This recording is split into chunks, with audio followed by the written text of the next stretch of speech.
Só para a gente organizar, tem 2 critérios centrais que vão atrapalhar alguém a ter autoconfiança. O primeiro, superproteção, ou seja, ele não é permitido testar as próprias competências, o próprio repertório. E o segundo é ambiente social, família, comunidade verbal hiperexigente, ou seja, mesmo que teste, independente do sucesso que ele tenha, o produto daquilo não é balizado pela comunidade. Então ele funciona, mas a comunidade diz que não é o suficiente. E aí, nesses 2 critérios, ou na superproteção ou em contextos hiperexigentes, o cara não desenvolve autoconfiança e não generaliza o sentimento dele. Tem um exemplo terapêutico que eu uso nos meus atendimentos que é interessante sobre isso. Eu falo assim com os pacientes, pensa que quando você era pequeno, assim, você estava diante de uma ladeira com o seu skate, seu patinho, sei lá, e você falava assim com seus cuidadores, quero descer essa ladeira. E aí, como que seus cuidadores reagiam, assim? E aí tem pessoas que falam, eles falavam, sai, né, fica longe dessa ladeira, ou então eles falavam, pode descer, mas não pode se machucar. Olha a exigência aí. Né? Uma criança que nunca desceu uma ladeira de patins, ela provavelmente ela vai cair. Então, assim, pode descer e não pode se machucar, você não assumir que aquela consequência pode se machucar e tá tudo bem, né? Desde que você pegue a mão do seu filho e fala assim, pode descer daqui. Se você conseguir descer daqui, depois você pode descer daqui. E aí você vai ensinando os passos, né? E esse pode descer, mas não pode se machucar, a gente generaliza para nossa vida. Né? Como se o tempo inteiro a gente precisasse fazer algo novo, mas a gente não pode machucar, não pode errar.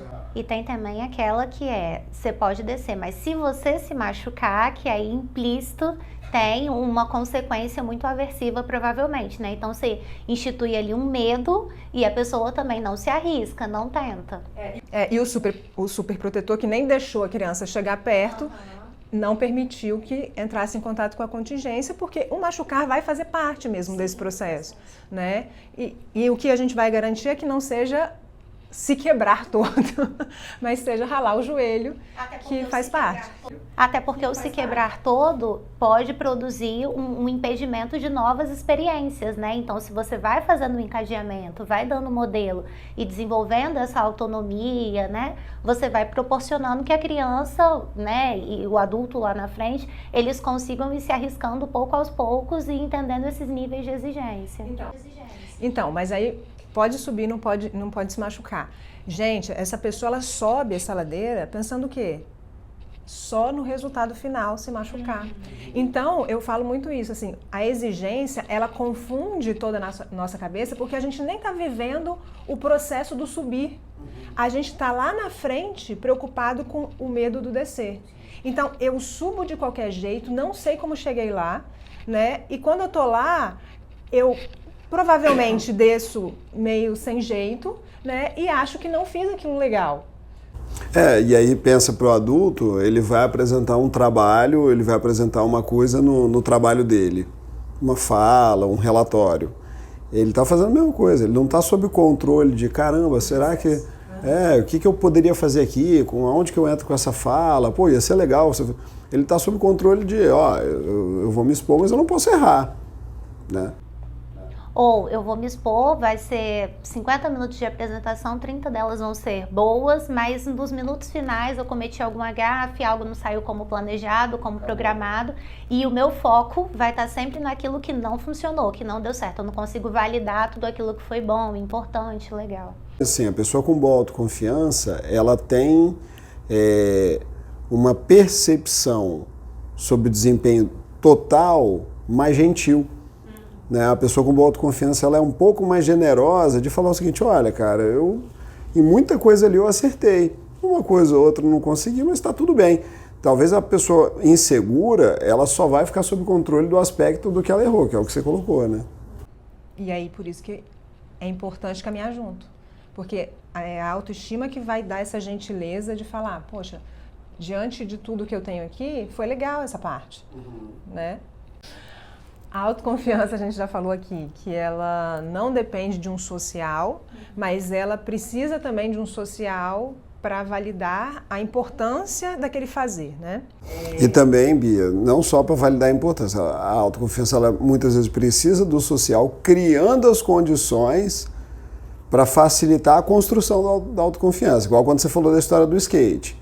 Se eu boto lá, não, você quer descer a ladeira? Beleza. Vamos fazer o seguinte, a gente desce do primeiro terço da ladeira, se tiver filé, segundo terço, depois, ó, ladeira lá de cima, mas de capacete. Então, o social ele também promove as condições para a construção da autoconfiança. E aí, como é que a gente pode produzir algumas situações, né, dentro das nossas relações com a criança, dentro do cotidiano, na rotina? O primeiro ponto, eu acho que sendo um modelo, né? Se você é um modelo que dá passos para a tua criança está vendo aquilo, né? Então, isso é importante, mas não vai garantir que ela vá fazer com destreza, né? Então, o segundo ponto é a autonomia, né? Eu sou um modelo e eu permito a autonomia da minha criança de fazer o que dá para fazer ali naquele processo. Eu acho que tem exemplos muito básicos disso. A gente está lá com a criança e vai escolher a roupa do passeio. Dentro de um universo pré-selecionado, a gente pode escolher 2, 3 conjuntos de roupa e escolha, né? Qual que você quer ir? Ela faz essa escolha dentro daquilo que ela quer se vestir, de como ela quer se vestir. Colocar o prato, você vai colocar o prato, né? Deixa que ela, às vezes, dentro de ali uma situação um pouco organizada, ela consiga colocar a quantidade que ela quer, né? E que ela acredita que vai dar conta de comer, que ela consiga fazer as escolhas entre o macarrão ou o arroz, né? Calçar o sapato, ao invés do calce o sapato, vamos lá, eu faço o encadeamento com ela, eu dou o modelo, eu vou fazendo esses pequenos passos e retirando a minha ajuda gradativamente para que ela tenha oportunidade de se expor, né? E nesse se expor, eu acho que um ponto 3 que eu colocaria é abaixar nossas expectativas, né, junto com aquela criança, porque assim, muitas vezes a gente tem uma expectativa de que a criança tem que fazer e tem que fazer perfeito, né, a criança tem que descer a ladeira e não pode se machucar, então assim, ponto 3 talvez, né, seja menos exigente. Por quê? Porque o comportamento ele precisa de treino para ser especializado, né? Então, se a pessoa está fazendo aquilo pela primeira vez, ela não vai ser perfeito e está tudo bem. A gente precisa começar a ensinar, né, para as nossas crianças que está tudo bem.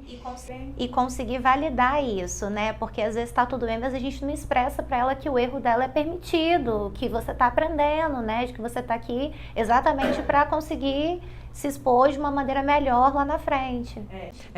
Eu penso isso agora me colocando também, né, como mãe. Nós que somos muito autoexigentes, é muito difícil, muitas vezes, a gente chegar nesse ponto do tá tudo bem. Né? Porque a gente já, né, se exige pra caramba. Então, quando eu tenho um exemplo que é bom. Outro dia, meu filho pegou a bicicleta, deu uma volta em volta da mesa e caiu. Então, ele caiu, eu falei assim, olha, agora não dá mais para andar de bicicleta, vamos sentar aqui. E aí, no jantar, ele fez a mesma coisa e caiu. E eu me vi olhando para ele falando, de novo? Então, isso é a minha exigência, do tipo assim, como que você pode 2 vezes cair? Ele pode, ele é uma criança de 3 anos. Então, essa exigência, às vezes, na teoria é bonito, né? A gente sabe que a gente precisa ser menos exigente, mas quando a gente está na prática, a gente não faz com a gente não faz com os nossos filhos. Então, isso é um olhar que a gente sempre vai precisar ter para ajudar esse desenvolvimento da autoconfiança, exatamente, um exercício diário.